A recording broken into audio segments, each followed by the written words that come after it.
call to order the meeting of the Metro Council Executive Committee, detecting a quorum with Chair Cap, Charter Revision Committee, Chair Evans, Public Health and Safety, Chair Gamble of Planning and Zoning, Chair Parker for Transportation and Infrastructure.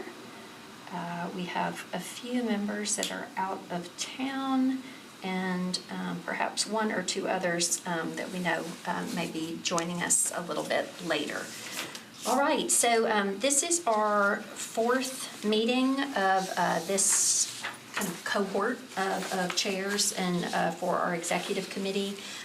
Y'all will have a handout just to kind of by way of reference and kind of the cadence that we are on. We had at the start of the term because we were implementing some new standard operating procedures, and we had quite a few more. I guess we had 6 meetings in kind of 23, 24 after new and returning chairs or y'all's cohort was appointed. This will be our 4th meeting. I'm not sure, depending on news and things, we may squeak in another. So I appreciate your flexibility if we do need to squeeze in one more. But for the most part, we are on, I think, our targeted kind of quarterly cadence, roughly. And again, as needed, we can always call a meeting. So I do appreciate y'all being here. Just wanted to kind of give you that as a point of reference for the track that we are on. All right, next we have new staff. And we want to update you on that. Rachel Jones has started in the finance position that's been open for a while. And we have another person who will be starting with administrative support with us a little bit later in the month, Anna Butler. And so I wanted to put it over to Director Darby just to give us a little bit of an update from a staff perspective. Yeah, so Rachel Jones is our new finance administrator. She'll be working with Maria Calder. She'll kind of be filling in that role that I think some of you experienced with Austin when he was in the council office. So we'll kind of have that full team back over there, which is kind of nice. Rachel has a lot of experience with Metro. She has worked in the finance department. She used to be, for a short time, the budget analyst for the council office, so she kind of knows how our office operates from a fiscal perspective. And she has worked over with most recently over at General Services in Fleet, kind of doing analyst work for them. So we're very excited to have her on. She currently knows where her office is and is getting Adobe downloaded today. So she's just getting ramped up, but please feel free to stop by and welcome her. She kind of started her career in public service, working in Texas, in a small town in Texas, and then transitioned over here to Nashville back in 2019. So we're very excited to have her on. Anna Butler will be doing administrative assistant work for us. She has a short history, but a history. She's pretty fresh out of college, but she has worked as a paralegal at a local firm, and we are pretty excited to be bringing her on. She is a Nashville native. She went to Hillsborough High School and then went to college at UTK, where she got a degree in literary journalism. So we're real excited about her too. She'll be starting on the 21st of this month. So feel free to stop by and welcome her as well. She'll be, let's see, Rachel is located in the office next to Maria, and Anna will be located in one of the cubicles on that side where Melanie most recently was, that kind of middle cubicle on the west side of the building. Alrighty. Did you want to share, Margaret, as well regarding filling Hannah Zeitlin's position? Well, there's no real filling that position with Hannah's departure. She's kind of a one-of-a-kind. But we will be we will be looking for an attorney to step in and fill that office. And right now I'm kind of put out feelers, but we're probably gonna post something before the end of this month. So, looking to hire someone, hopefully in August. If I could get someone in here to provide assistance on the legal front, so, yeah. All right, I appreciate that update. I know, ask everybody to be mindful that at present it is just Margaret and Brian. I did want to mention, I think you have a handout as well about our policy primers, most of which Brian has kindly been working on. As I have shared with y'all, I kind of see those as being kind of historical context for what we know that council has worked on a lot before and or is of particular kind of current interest. The two kind of remaining in progress, that sidewalk one is almost done. I apologize, Brian. It's sitting on my desk for a final turn. But just to remind y'all, and if you will remind colleagues as well, we mentioned this in the internal newsletter, but these are kind of in-house resources, and so they can be like checked out for use within the office. They're basically reference materials, right? So at present, we are kind of at capacity, obviously being kind of understaffed a little bit right now, but do want to thank Brian again and kind of our legal services division for their work on that. I think these are good references for council members as they do their policy work. So just wanted to share that with you all. Additionally, as resources that kind of intersect the policy space, if y'all will remember, I think at last executive committee, I shared with you all my request to staff for kind of the report of reports. We are now calling that the report of recurring reports. And so these are reports that are required by legislation. I mean, and that goes back, y'all, 10, 15 years ago, 2 years ago. Some are on a annual cadence, some are on a monthly cadence, some are on a quarterly cadence. Of late, it has been elevated to us. Maybe some were not on an appropriate cadence or may have been missed. So I did make that request to staff because in my capacity as vice mayor, I was finding like, oh, random person in this office gets this report, or I oddly, dear vice mayor, here is the monthly stormwater report. Okay, that's great. But kind of like, you know, what are all these reports that council is supposed to be getting and kind of where are they? There are some 70 of them so far over 70. And so, Margaret, I guess I'll put it to you just sort of for the status on that work, which I know is highly complicated and still in progress. There are over 70 of these reports. We're putting something together so that you'll be able to see the primary source that made the request for the report, whether that's by ordinance or resolution or whether it's been something that's been codified. The department that's supposed to be, you know, responsible for the report, and then we also will have, recently, I want to say, I don't know, sometime in the last 5 or 6 years, an ordinance was passed that said, you know, all these reports shall be stored online somewhere. So we're gathering together all of the online sources for all of the reports, and all of that will be compiled in this single report that will be shared on the council resources page, so that if you're ever curious about where that report was that was in your inbox at some point, you know, you can't remember if it's monthly or annual or when you get it, you'll be able to look at this report and determine whether it's in. What the report does not cover are all of the one-off reports that the council has requested over the decades.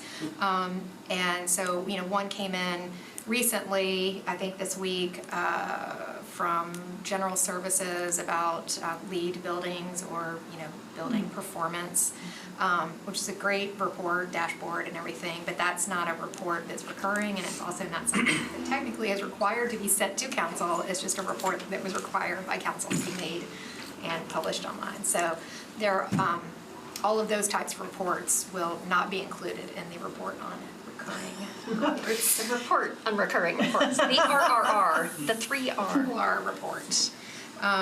Yeah, so that's pretty much it. And once we have it done, we'll, of course, share it with everybody via email, so you can have the report on reports. But we will only send it the one time, and after that, it will be on the council resources page, so you're not inundated with more reports. Yeah.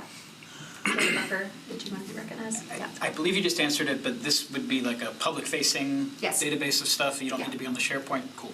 Thank Yeah, you. no, it'll be, council resources page, so everybody will have access to it. So Excellent. even members of our illustrious media will be able to go in and see what kind of reports are out there. Great. One of whom is here today. Thank you, sir.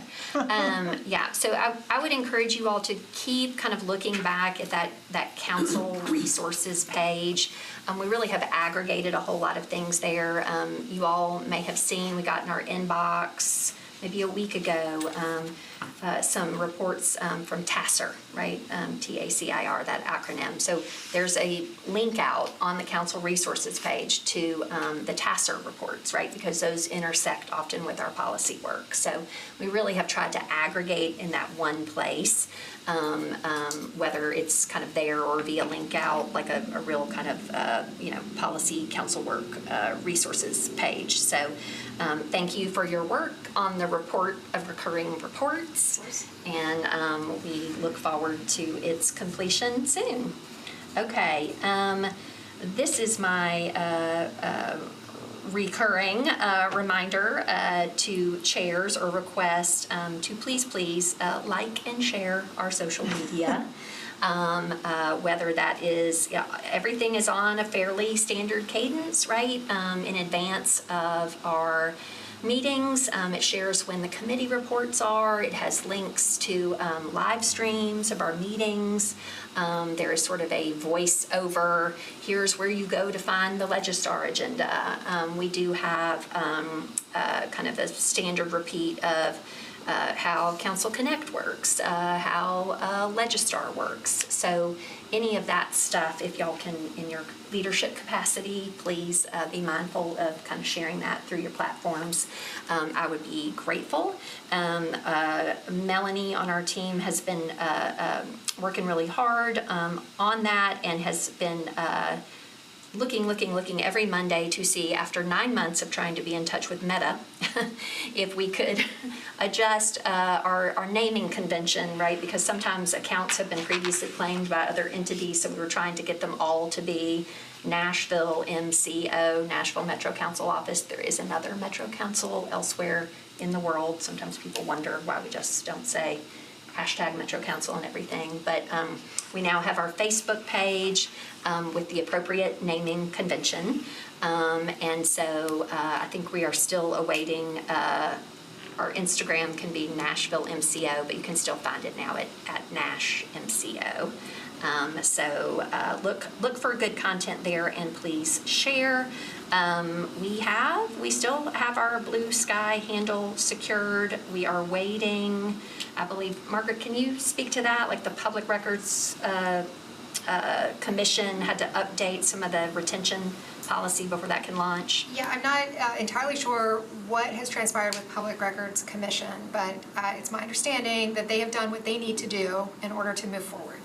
However, we don't have the confirmation from ITS that ITS is indeed comfortable with the retention of all of the records on Blue Sky. So once we receive that, we will begin adding Blue Sky to our regular postings for, all of our social media that we do. And if I could jump in here quick? Yeah, sure, Bill. I've You're recognized. combined all of my stuff together. So now all of my socials are Olivia Hill 247, so Facebook, Instagram, TikTok, and everything. And if you tag me in everything, or anything, I get a fair amount of hate every day. Please don't engage with any of them. Just let it go. I don't ever engage with any of them. I just let it all go. And so if you tag me, you will see some of that. So I don't need anybody to jump in and try to defend. Just like let it all go. But there's a lot, so just skip. But if I've tried to combine everything into just one thing, so everything on all socials are Olivia Hill 247. Okay, I appreciate that. That's good. Because I meet 24/7. That's good to know. And we'll touch on the safety thing here just shortly as well. Chair Parker, you're recognized. Thank you. So on Blue Sky, They do a really kind of cool and unique verification method, which is essentially if you own a domain that can become like your, you know how I'm like Sean45 at bsky.social or whatever. I could, because I own the Sean45 domain, I could be Sean at Sean45.com. So it might be worth asking ITS about not just for the Metro Council account, but maybe we could get all of the, you know, planning and Metro Council and everybody to be planning at Nashville.gov, which I think would be cool. I haven't seen a local government do that yet, but I presume we own the domain, so it would be neat for ITS to explore seeing if we could verify our accounts that way. Yeah, that's a great suggestion. I had seen that when I like some of that. them were like .coms and .govs. That's interesting. Yeah, that's a good suggestion. Thank you. All right, I mentioned when I was talking about social media that we did have, you know, one kind of standalone or post, kind of how to use Council Connect. We continue to try to refine that platform, as I've shared with you all. We kind of little self-built, not originally intended for that purpose, sort of unique in our constraints and in our size. We did sit down with Hannah Zeitlin prior to her departure because she was kind of the primary conduit for getting those initial posts up. And get some kind of feedback from her, and worked with Kenya Gilchrist at ITS to do some refinements kind of online, communicating with Granicus about improvements that we want. So in the interim, Brian and Hannah worked together on a memo that was sent to council, I believe, last week. 2 weeks ago, yes. 2 weeks ago, thank you, Brian. But because of some constraints, basically where all council members responding are effectively in a comment, and that comment lacks formatting ability, which when it is a very long comment, right, so made some suggestions about like, when you transition, do all caps, do 2 slashes, enumerate your points, things like that, that can help members kind of, or just separate some of your points potentially into separate comments. We have asked Granicus to kind of invert the structure such that the top, when you get an email, you will know the council member who is sending it. What happens now is it's very long, unformatted text, and down at the very, very bottom is that this was posted by whomever your colleague is, right? So we've asked Granicus to invert that. We've shared some kind of best practice strategy on how to make those a little bit more legible. And then Margaret, remind me, the suggestion that Kenya made that has been incorporated onto that Council Connect landing page relative to embedding video or link outs. We've improved some functionality there. You can explain it if you like. Okay, Brian, go ahead. I believe this is the helpful tips tab or the helpful points tab. I forget the exact name. Yeah, but- so over on the right-hand column, there's kind of a list of different links that you can go to, and one is the helpful tips, which will show you kind of, hey, if you're posting a comment, you know, put a bunch of dashes to separate your sentences or to show that it's a new paragraph. It's kind of ridiculous, but It's where we are. That's what we have to do. That's what we got. And so, but then there's also another post, another link there, I believe, to the directly to the SharePoint with all of the documents that people have posted in their comments or in their post. So you know, if you want to post something on Council Connect and you want to attach, let's say, a letter that demonstrates what you're trying to say to folks, we can do that for you, but we have to create we have to upload it to SharePoint and give you the link so you can embed it in there. And so we will, not only will you see it in the post, but if you want to see all the documents that people have posted and to any particular comment, then you can see that off to the side as well. Right. As if you go, you can also just go straight to the SharePoint site and see them over there as well. But so there's many ways to get there. Yeah, basically just an aggregated link out, organized by topic to all the associated documents that people might have wanted to refer to or otherwise. Again, we are kind of making the best of a platform that was not originally intended to kind of serve our purposes, but we, welcome, again, all your kind of feedback. If you have ideas about that, Kenya on the ITS team is great to work with, and so appreciate Brian now kind of taking that on and the work that Hannah did with that to get started. Margaret, do you want to share as well? We also have in progress some updates to the council office website. Margaret, go ahead if you could share about those. If you go to the website right now, you will notice that there is a page for each of you, a council member page, and there's also a page for each of your districts, and those two things are separate, and they have separate types of information on there, and I personally have always found it to be Confusing. sometimes it's redundant, sometimes it's confusing when you're trying to find your council member and you type it in, you find your district, and then you've got to scroll through there somewhere to try to find your council member and the contact. It's just, it's a lot to get through. So we have worked with the contractor that, supports our website to combine all of that information into one page. So you'll be able to go, once it's updated, and it's still in a work in progress, but you'll be able to go to your page and see your picture, your name, the committees that you've been on, the committees that you're on, any other kind of information that you want on there, as well as information about your district. It'll have the map of your district. It'll have whatever other information is on there related to the district. And so the one other thing that I'm endeavoring to see happen is, I hope all of you have seen the district data dashboard, which provides a lot of kind of census information specific to your district. And I'm trying to get that information linked up with this page as well, so that people can link out directly to that, or if they find themselves on the district data dashboard. I do a lot of alliteration, y'all. The district data dashboard, that they can link directly over to your page as well. So just trying to kind of combine all of the information. And then one other thing that it does, that this is a little bit just kind of cosmetic, but on that single page where everybody's face is that you would click on to get to your page, if you take your mouse and you hover over a picture, it kind of highlights that picture that you've hovered over, and underneath it, it has your specific, your telephone number and your email address. If somebody can just, if that's all they want to get in touch with you, they can just type that in. All right. So but that's a little bit more cosmetic. Everybody's pictures will be a little closer together and be a little quicker to find people. But it is, I think, just a little bit more intuitive. It was very kind of like layer upon layer, but go here for the district data, but if you go there, you don't get, it was just not too logical in my view. So I appreciate that that is in progress. Additionally, probably when you land at the council office, you probably won't, you'll get a maybe happier populated picture of the council chamber, maybe not just all the empty seats of the chamber. Just an empty chamber, Yeah. but at least it has been updated from 2 or 3 terms ago. Okay. Yes, right. So we're trying again to refresh, and make that more useful. Okay, moving right along, you all will have received my monthly newsletter to council members.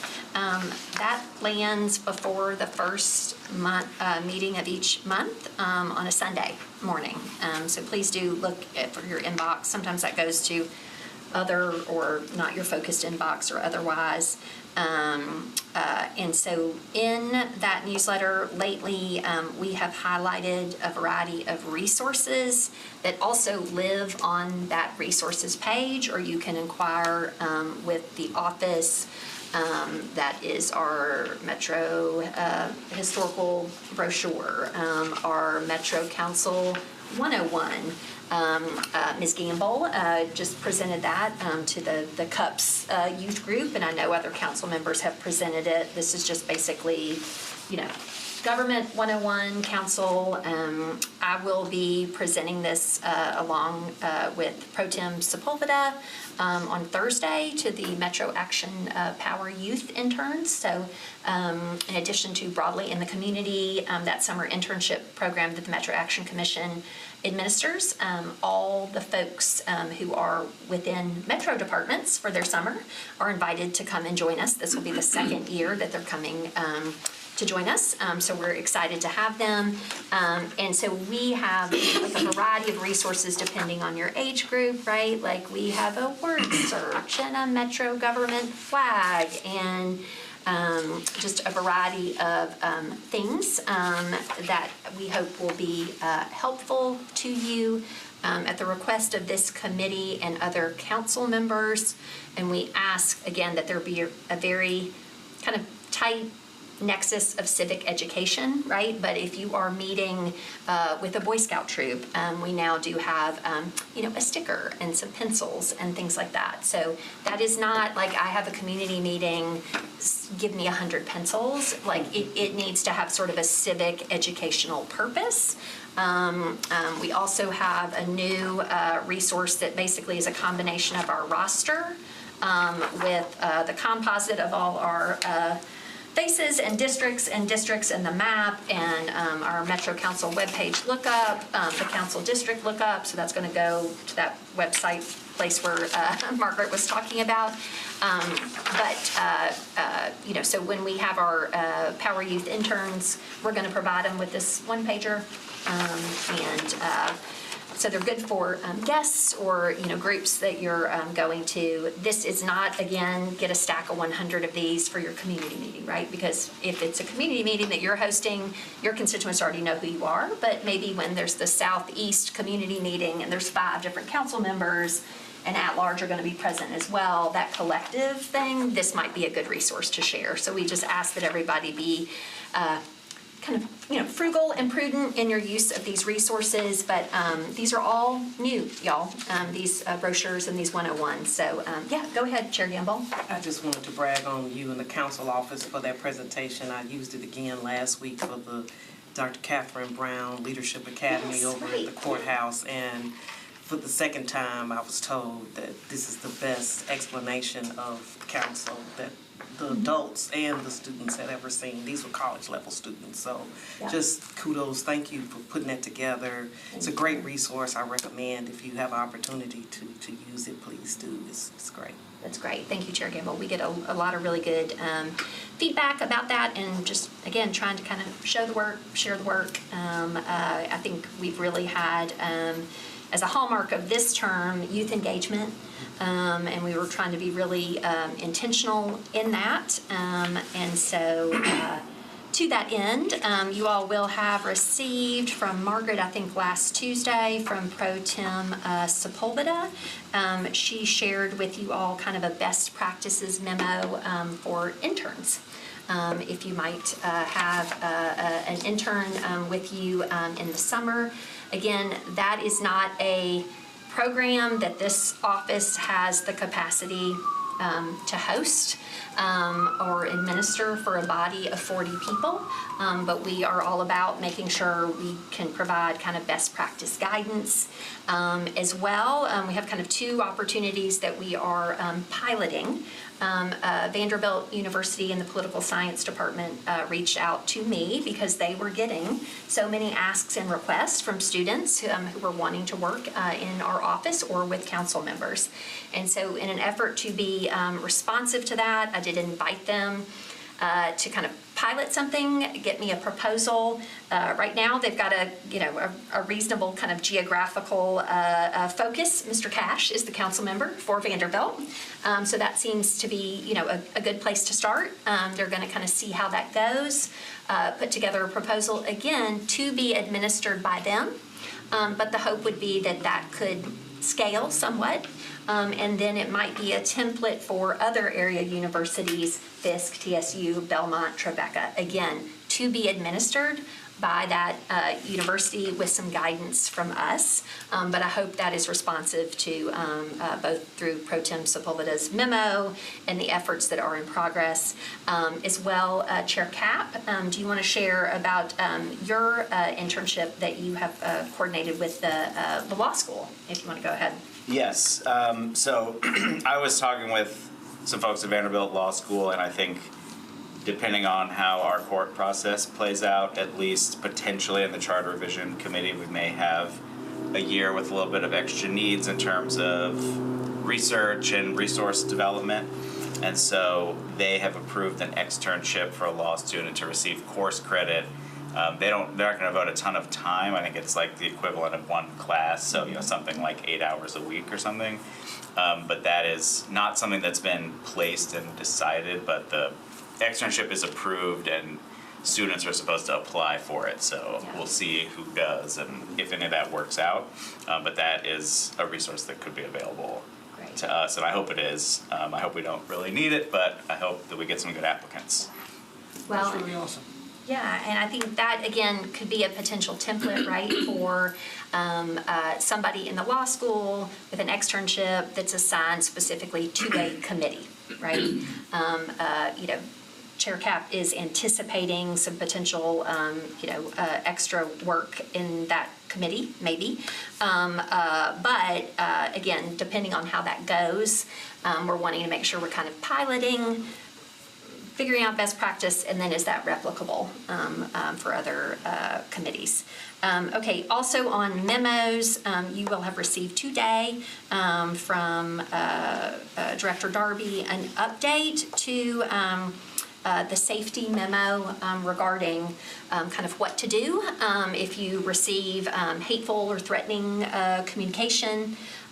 We've had some changes on the staffing side of things, and so we just wanted to give that kind of a refresh and a look, and sadly, maybe kind of just put that on an annual cadence of sharing it back out to council members. So we encourage you to re-familiarize yourself with that memo. Again, avail yourself of, inbox rules. Sometimes we do have one particularly hateful person who just keeps repeating, and so anyway, there's practical suggestions and also very specific safety suggestions relative to MNPD and what needs to be done there. So look for that memo. Yes, Sorry. ma'am. Yes, Chair, go ahead. Before you leave off of that topic, will there be any information about security needs at meetings? I recently hosted a meeting about 2 weeks ago. It was 3 potential developments, and one of them is very contentious. We're doing pre-application meetings, so application has been filed. But I have been getting a lot of mail of people upset and in opposition before we even had the meeting, before they even saw the project. And so I was anticipating some trouble. It was over 75 people at the meeting. It was at Hunters Lane High School. I asked MNPD to be there in lieu of the incidents in Minnesota with senators and just not knowing what to expect. They did come, and I felt the meeting got loud but not unruly, and I felt that having the police presence there was helpful. So I guess my question is, will there be any information if council members feel uncertain or feel like they need extra safety measures at community meetings? Yeah, I appreciate that. That's a good question. Margaret, I'm going to put that to you. So the memo itself does not address that specifically, but I think that's a really good point. It would be more helpful for you to make that request of MNPD if you were having your meetings at at metro locations. Right. They're going to be more likely to come if it's a school, if it's a community center. Obviously if you have a meeting here, you've got security to get into the building. But if you are hosting a meeting, at a church or someplace like that, I could check with MNPD to see if that's something that they would also be willing to, to attend.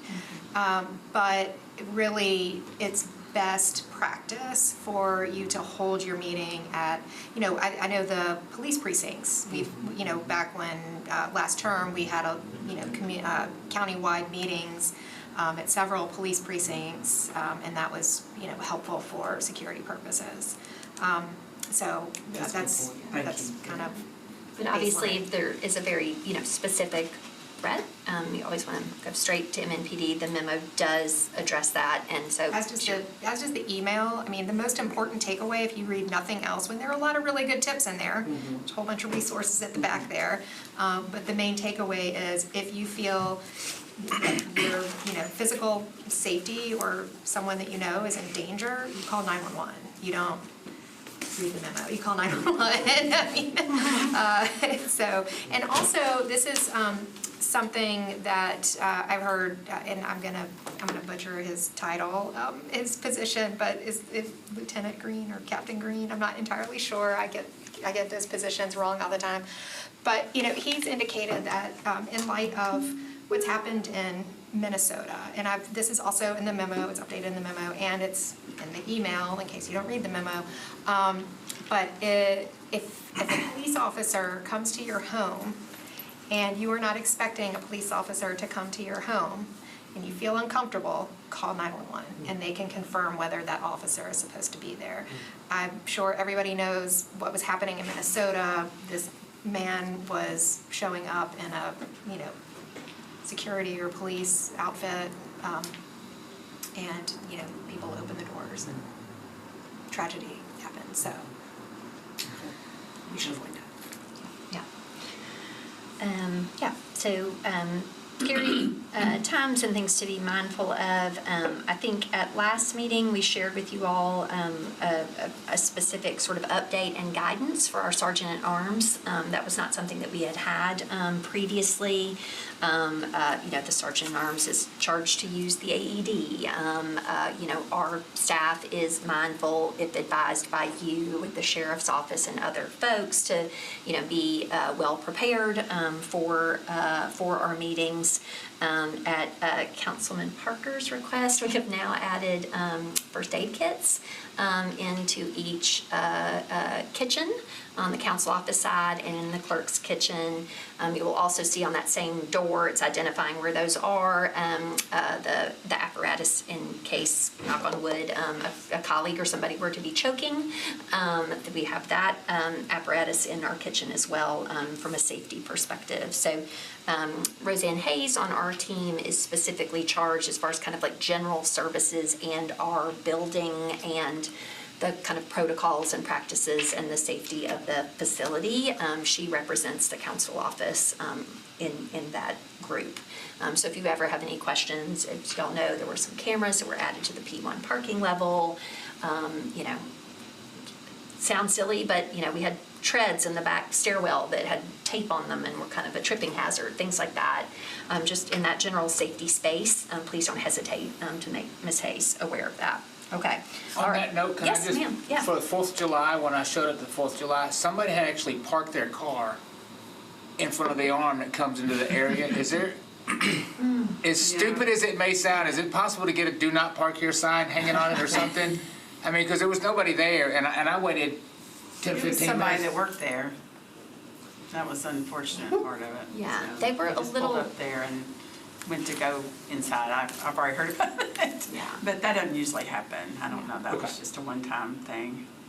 But Ms. Hayes as well, as far as the downtown partnership, the management of the garage, if you encounter anything, I know Mr. Harrell, when he was leaving, the second key card was not working that evening, so that was stacking back in the garage. So anything that's sort of pragmatic, practical, facilities-based stuff. Yeah, I've never please been able to let use the middle key card. I've used it 2 or 3 times, and I've had to back up. The only one that works for me is the one on the left.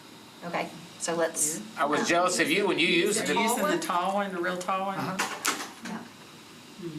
don't I think know. that's fair. That's happened to me once before as well. We'll So, look at it and okay. see. I just need to know. I'll have it checked out. All right, that's sort of on facilities, safety, the memo, and then lastly, kind of new last year and continuing kind of annually, Maria Calder is going to put out kind of a how-to memo on travel and continuing ed reimbursement, right? Just so you know kind of the per diem and the practice and what can go on our office credit card. That is typically if there is a group registration, like for National League of Cities, where there is an early discount or a group discount, and we're trying to organize to be in, similar facilities or staying places, like the office will organize that. And so I do invite and encourage you all to make sure on your Outlook that you are opted in to that calendar of events and continuing ed,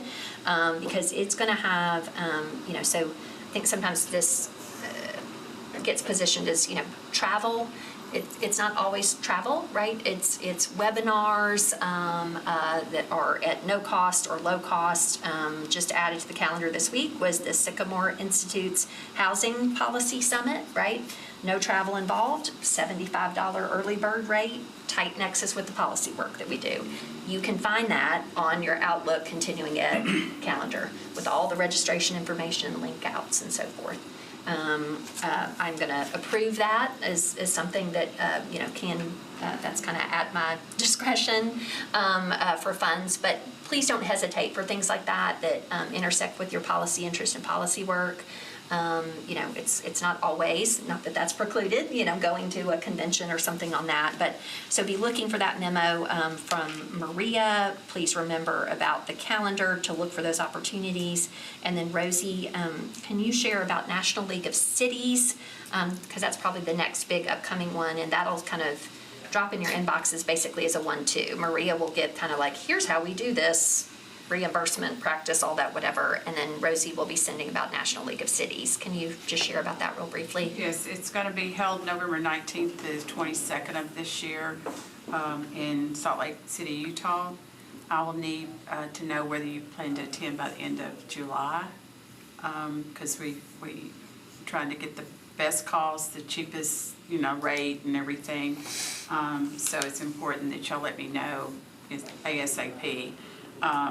And then also, I would suggest you go on and do your airline because there's some good rates right now through Southwest. That's before it gets into the holiday time. I'm going and do that right now. I will do the hotel when I register you, so you won't have to deal with that. I'm going to try to put everybody in the same hotel like we always do.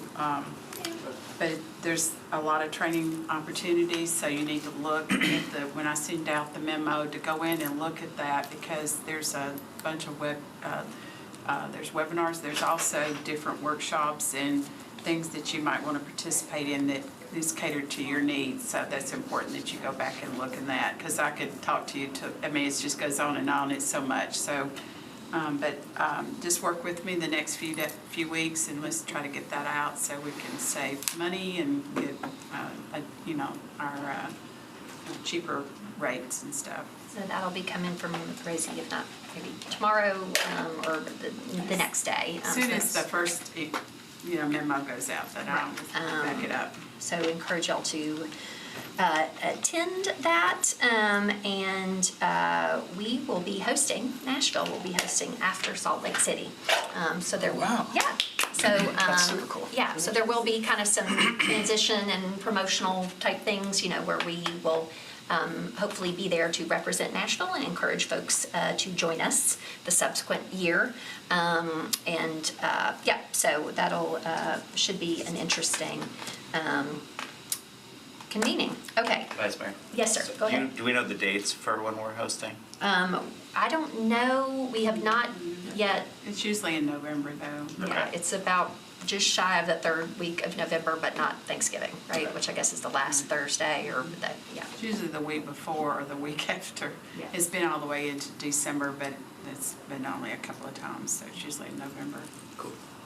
Okay, guys, then as well, we have basically incorporated these council office updates kind of into the vice mayor updates with just sort of back and forth, but specifically regarding transition memos, okay? Those of you who are returning chairs will know about this from last year.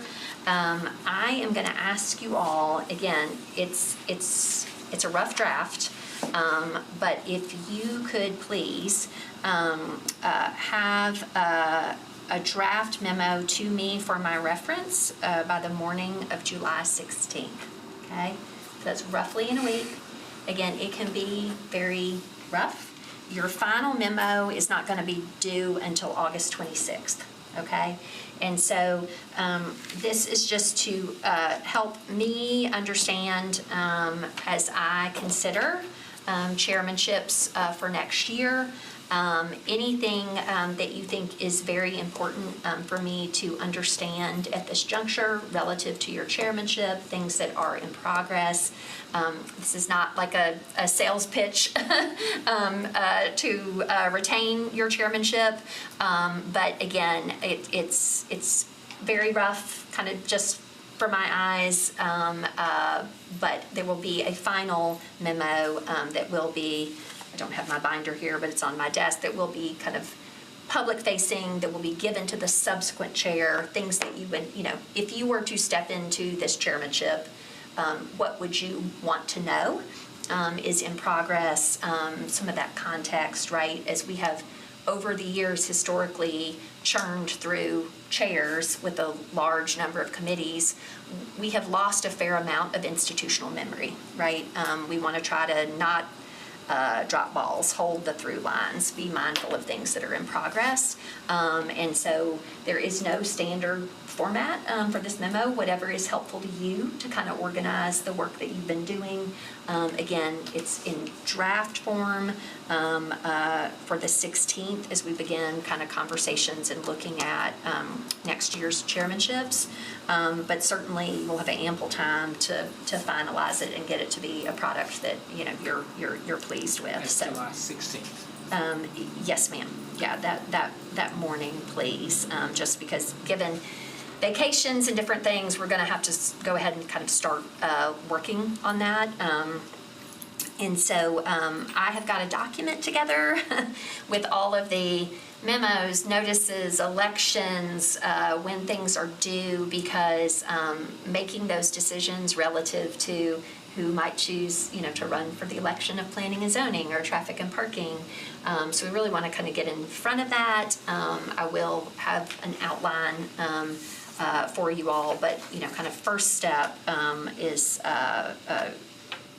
getting going kind of mid-July now. So with that, I know Mr. Kapp already shared with us about his internship. We have about 7 minutes till our start of our next meeting. Is there anything that any member of the committee wants to elevate, update, inquire about, or get on our radar screen? It really is not government operations, but one of the things I'm trying to do is pull together is I want to start, it's at the very infant stage, I'm trying to pull together some high school students to start touring the steam plant downtown, preferably young girls, so that they can learn that other people can do other jobs and introduce to steam and boilers and utilities.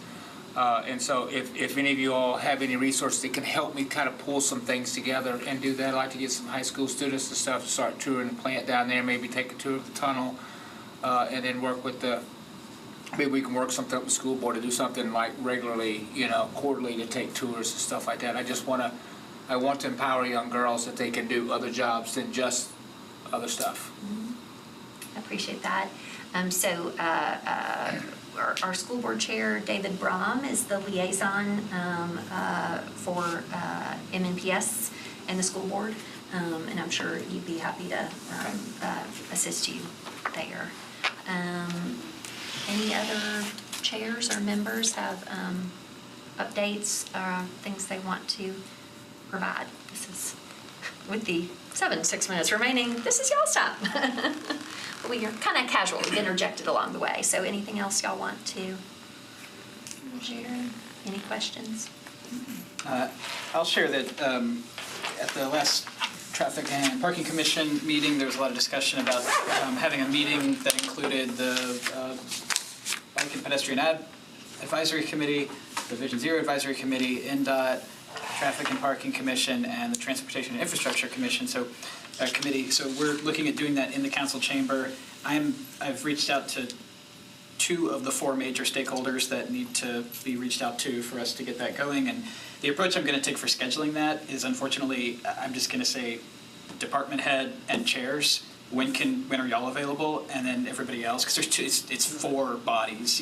They're trying to say like, let's do a doodle with 100 people is not going to work. So we're just going to find when the chairs can do it and then hope everybody else can make it as well. But so look out for that, because we're going to talk about a lot of interesting stuff around safe streets and how we prioritize things and how we might be able to make things work a little better.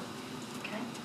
And, yeah, go ahead, Chair Remind everyone Gamble. that after this meeting, Yes. we have the housing, Yes. the planning and transportation and infrastructure joint committee meeting at 5, and we'll hear more recommendations from the planning department on the housing and infrastructure study, so.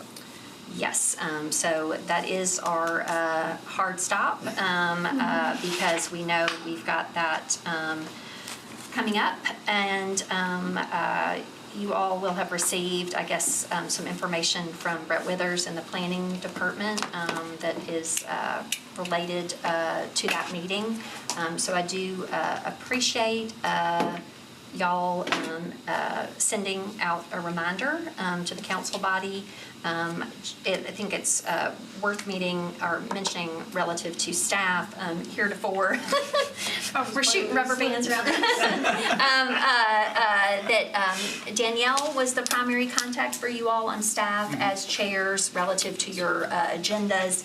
That is now Karina Valdez, right? And so if you want to remind colleagues about an upcoming meeting, if you want to share an interesting, webinar, or you're going to have a guest as part of your chair report at committee, or you want to have some communication in your capacity as chair.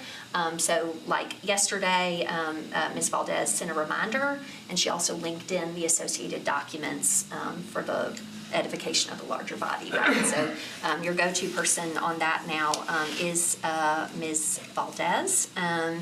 And then I think, lastly, I don't want you all to think that we aren't kind of thinking on it and contemplating, but we do understand that the application for an appeal in the council size legislation will likely be filed this week. And Margaret, as we just close out, can you share what that will mean from a temporal perspective as to kind of the responses and so forth? So the legal department has advised that they will be filing the application to appeal the Court of Appeals decision to the Supreme Court.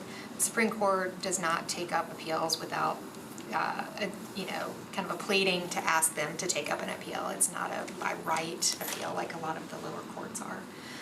So once they file the application to appeal, the state will have 15 days to file a reply, if any, and then the Supreme Court can determine at any old time when they, whether or not they want to hear the appeal. They don't have a deadline, so we will hopefully hear from them soon, because sooner is better than later in this particular instance.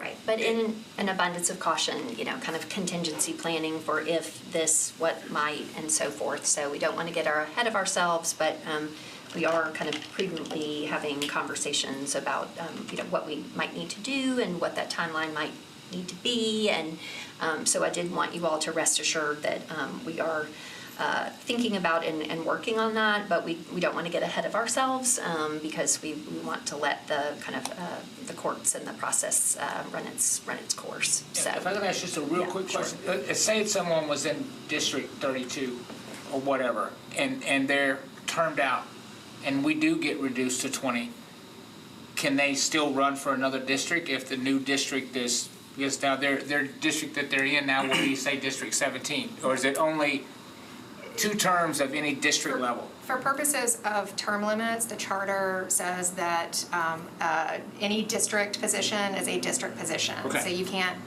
move across town and run again, or, you'll Okay. also be mindful that every 10 years we do a redistricting based on the decennial census. And at that time, your districts change. Sometime, like this time around, I think we created a new district. I think District 8 moved down south. So, whoever was down there before, someone else may have lived in that district, and all of a sudden they're in District 8, where they would have been in District 29. I don't know what's right next to it. But so the answer is no. You can run, though, between district and at large, and you can do continuous back and forth if you wanted to. So. I do just, want the body and members in the community to rest assured that we will have ample time to address all those kind of pragmatic issues, practicalities, and have a very clear, transparent, public process if we need to proceed in that regard. So all these questions will be taken up, well organized, well communicated, want everybody to rest assured. But as we understand it, the next kind of step in the process will be that application to appeal. And we understand that that will be this week. And so again, whether we need to have another meeting or address that separately, but did just want you all to rest assured that those conversations are happening. And with that, we are adjourned.